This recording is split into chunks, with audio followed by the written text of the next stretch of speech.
Good morning and welcome to the Coffee Connections podcast. This week our special guest is Tammy Lautner from Peace of Mind Concierge. Welcome, Tammy.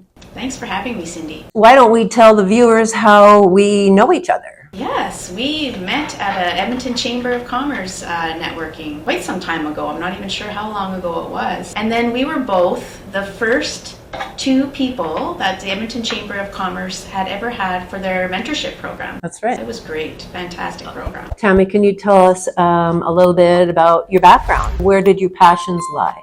Yeah, my passion, I always wanted to be a social worker since I was 15. And so I am a registered social worker with the Alberta College, and I have been for 23 years now. Initially, when I started out, I thought I wanted to work with women that were leaving a domestic violence situation. I was very passionate about those women's issues. So I did some of my practicum work when I was in university along those lines, and soon found out this isn't for me. So it was still a really great experience to realize what it is that you don't want to do, not necessarily what you do want to do. Tell me why you were drawn to that. Was it an experience in your life or something you saw and saw an injustice? Yeah. Really, it was about what I had seen in different people in my life, whether it be family or close friends. Right. And really felt that I wanted to be able to help people in those situations. I couldn't believe how scary and how lonely those types of situations would be. Yeah. And so I wanted to be able to give back and be able to provide that empathy and that care and help them to see that there are people that actually do care and want to help. Right.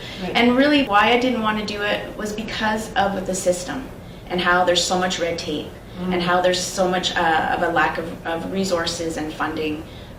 People are kind of put into this tidy little box that they have to fit into, and it was really difficult work, and I didn't feel like I was helping people to the level that they needed to. So I ended up working in a long-term care center as my first job and found my passion and my love. Was this in Edmonton? The long-term care center actually moved to Athabasca and worked there for 5 years. So relocated my family at the time when I graduated university and worked at the long-term care center. So what is your specialty now, and where is your focus and your passion now? Yeah, my specialty is still with seniors, but more specifically with the family. So the family caregivers that often are not seen or heard. A lot of the focus specifically in our healthcare system is on the care recipient, so the senior, but not so much the family that's attached to them and all that they do. How knowledgeable they are, how much of an ally that they are. So most of my clients are the family caregivers. I support them and coach them to help them to understand our complex systems like healthcare, housing, government programs.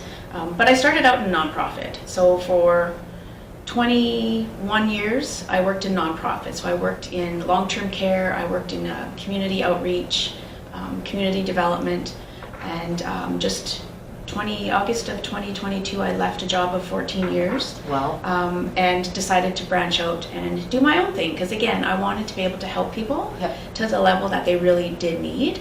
And even though I was somebody that was passionate and I was doing some really great, fulfilling, meaningful work, I was still limited by mandates and budgets and lack of time, where I don't have any of that now. I can really dive in and work with the family and support them to the level that they need. Nice. I have a few brothers and sisters, and our mom is still with us. She's 88, just turned 88. She's got dementia, and she lives in Capital Care, McConnell Place West. It's a great place. We go every Tuesday evening and visit with her.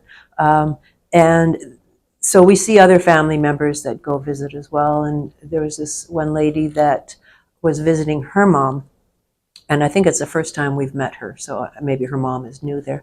Anyway, she was sharing with us in the parking lot when we were leaving. She was sharing with us, and she was quite teary-eyed too, how fortunate my sister and I are that we have each other when we go visit, because my mom, she's at a stage where she doesn't really have a conversation anymore. She might start saying something, but she forgets what she was saying, and so anyway, my sister and I can visit, and my mom just loves being with us. But this lady was saying that she used to have a brother who's passed away now. But so now she finds it so stressful and so lonely. And when you were talking, I was thinking and I was wondering if your organization provides like a social network, a support system for these caregivers, like whether it's a Facebook group or anything that, you know, they can share their concerns. And this lady was so glad to hear that what she's going through, we're going through it too, right? It's normal. And it's normal to feel what she's feeling. Is that something that you have now or might consider for support? Yeah, it's something that I have not done yet. Yeah. The business is still kind of in its infancy and its growth and figuring out all the different things. There's so many things and so much opportunity. Yes. And there is a great need, and for sure that is something that's kind of on the back burner of me thinking to do an online support group or just a community, like you say, like an online community. Yeah. Because I think people often, when they're going through adversity, they feel alone in it. Definitely. Or they feel like their situation is so unique, and like if I hear people's story, they think, oh, this is the first time you're going to hear something like this. Yeah. And I'm never surprised Yeah. by the stories that I hear. Yeah. And so if anything, I help normalize what people are going through, and it gives them a little bit more, feel a little more relaxed, Yes. feel a little bit more of that peace of mind. That's right. That they're not alone in it, right? That's right. But yes, community really does help if Yeah. people have, even if it's one friend, Yeah. that they can just call up and vent to, because Yes. they don't feel maybe comfortable doing that with anyone else, right? Right. They can have those kinds of feelings that we don't want to outwardly admit that we have. We may Right. have some resentment. We may have some anger around some things that are happening. Right. And that's okay to have that. Yeah. But we're not going to openly share that with the person we're caring for. Right. Or we might not do that with another family member, because Right. there could be judgment there. So Right. if we can be a part of a community that really understands, like you say, Empathetic. and empathetic, Exactly. that really normalizes things Yeah. for people, And it helps strengthens. It's like a synergy, right? It does. It really, really does. It helps people feel empowered. Yes. And not feel helpless and hopeless. It gives them hope. Yeah. For sure. And that would even change their demeanor when they're spending time with their loved ones, you know? For sure. Yeah. It does. Yeah. It helps you to be a little bit more present for Yeah. them in those times, because you're doing something outside of that for yourself. Yes. And it gives you that push to keep going. That's right. Yeah. So I love the name of your company. Can you tell me how you came up with that? A lot of just thinking about what is it that I want to be able to do for people? What is my goal? What is my why? And really playing on words to think about, what do people need? All these years that I've helped people, and the state that they're in when I see them, and the state that they are in after we've done some really good work together. Right. And that's exactly what I'm selling, is peace of mind. I want Right. people to have peace of mind, and I also really want people to have hope. And when they have hope, then I feel like they are at peace, right? The shoulders drop. Yeah. They feel hopeful for the future. They don't feel so alone in all of it. And so it's really just kind of my experience in knowing how people feel going through this caregiving journey. Right. And what types of services do you offer them? The types of services I offer are coaching. So I really help families to understand systems. So the number one reason why people contact me is to help navigate healthcare. Okay. It's very complex, it's confusing. People don't know who to call, who to talk to, what terminology means, all these different things. And so I help people to understand that. And I also help people to understand what their rights are.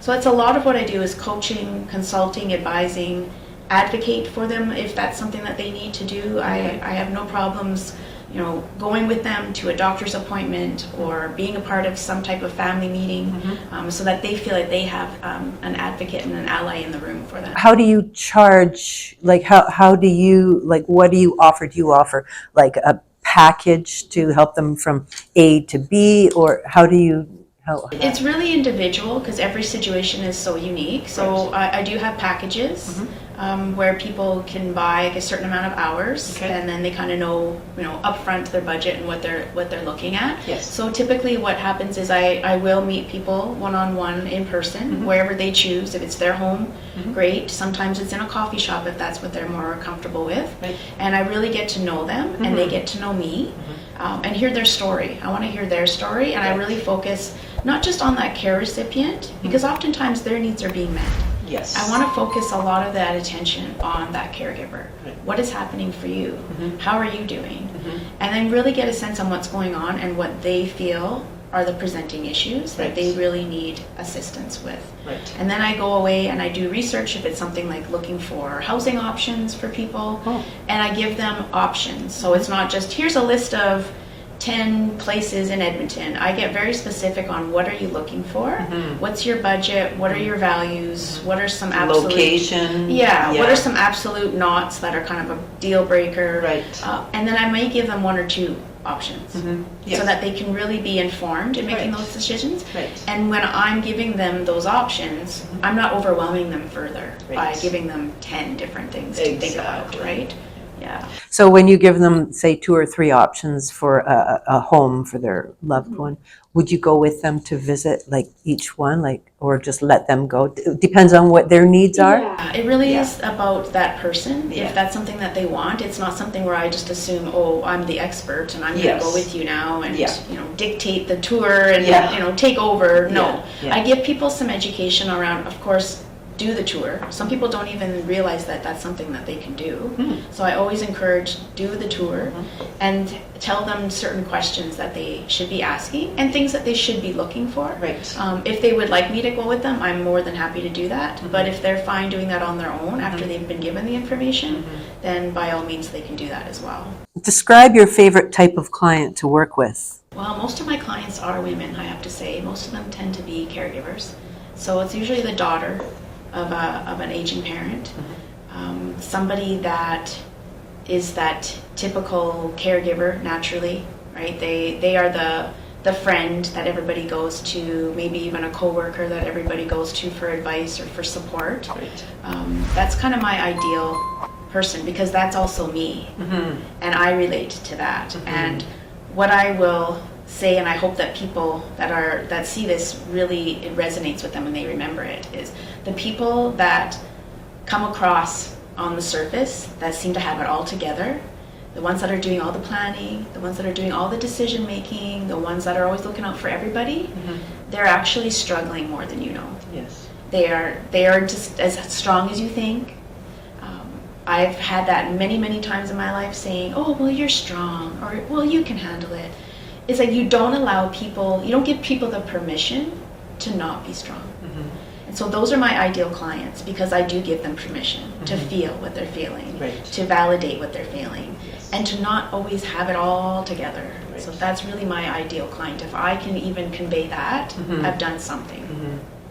What advice would you give your younger self to save you from experiencing something needlessly in regards to starting your business or running your business? Oh, wow. My younger self. I think trust your instincts. Trust yourself way more than you do, right? Listen to that gut feeling. Listen to what that inner kind of voice inside, like, oh, that kind of twinge that sometimes we get and we're just not sure and we ignore it and we do something anyway, or we don't do something. Yes. Really listen to that inner voice, that gut feeling, because it's always right. It's always trying to put you on the right track. Right. Yeah. Do you do crossover or affiliate marketing, and who would you partner with? I don't do any crossover affiliate marketing. I do have a contract with a private home care business. So I find that there's lots of referral back and forth with private home care, simply because they are working, their clients are similar, right? They're supporting that person that needs the care in the home, but they don't necessarily focus a lot of their effort on the caregiver, right? They get to know the caregiver and they form that relationship with them for sure, because they're in their home, possibly daily, but they're not set up to necessarily deal with that, the emotions that they might have, or if they're needing to navigate programs or services and understand some things. So it's a very nice marrying my business with home care, because then it's almost like you're wrapping your services around that family unit, because everything possible that could come up is covered. So I would say that they're probably one of my more ideal business partners. What does your business offer that makes you unique? What it offers is, first of all, the expertise that I have. 23 years working with one demographic. I don't know how many people could really say that. Specifically in social work, when you say you're a social worker, it's a very general, broad term. You could be doing anything and everything, right? And some people do jump around. They work with children, they might work with teens, maybe they work with adults. I have not jumped around in my career. I've always stuck with seniors. It's a real passion of mine, so I have a great deal of experience and knowledge there. But it's also being able to focus so much of my time and energy on the family. What words of wisdom would you give to somebody that is in the same line of work as you and they're just starting out?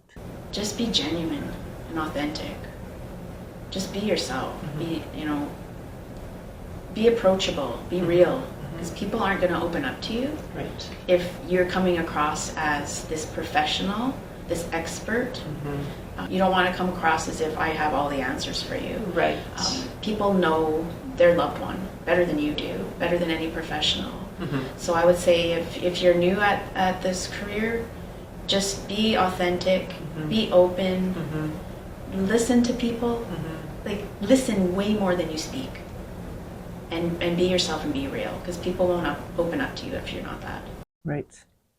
And ask questions and be willing to say, I don't know, but I'll find out for you. Exactly. Right. Yeah, don't feel like you have to have all the answers. Exactly. Nobody does. No, not at all. Do you have a personal brand, and how do you promote it? Yeah, and I'm on social media. I'm on Instagram, Facebook, LinkedIn. I think my personal brand is this is me. This is who I am. So when you see me in my face, that's it. You know, and as I was asking the question, I do know you have a personal brand because you take pictures, you put pictures of yourself in there so that when people are thinking of your business, Peace of Mind Concierge, they think of you, not just the logo. They think of you as a person.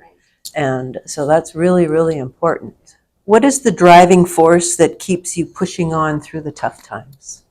My why I'm even doing it. And it's simply just, I want to give back. I want to help people. I love meeting people. I love seniors. I love hearing people's stories. And I love giving people that hope that come and they feel so hopeless, so alone, so overwhelmed, guilt, like all these different feelings. And give them a sense that, you know what, you don't have to be alone in it. You have somebody that can be by your side, that understands, that can help you get through it. You don't have to figure it all out by yourself. That is my driving force as to why I just keep going.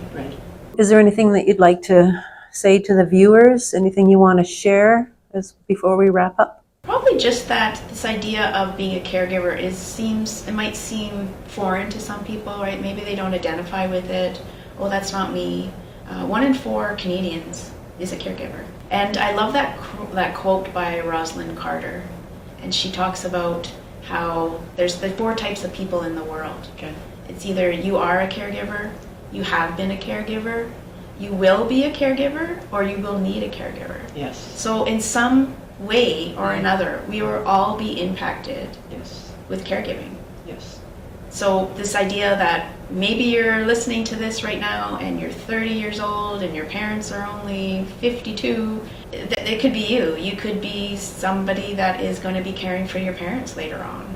Or you could be that 52-year-old that's thinking about your parents. That's me. I'm 50. I'll be 51 later this year. That are needing to step in a little bit and help out. So have those conversations now while you're well. About what are your wishes, what types of things do you want, what don't you want, and really have those hard conversations about who do you want to help make decisions for you, and where are all of your important documents, where are they kept? Like, have those conversations now, because it's a heck of a lot easier to navigate caregiving if you already know a lot of those things, instead of trying to figure it out in a crisis. It's not ideal. Great advice. Thank you, Tammy. Thanks for having me, Cindy. This was fun. Yes. Thank you, viewers. I hope you enjoyed this podcast. If you have not subscribed already, I hope that you do so that you can view the next guest for next week's podcast. Thank you again and have a great day. Bye.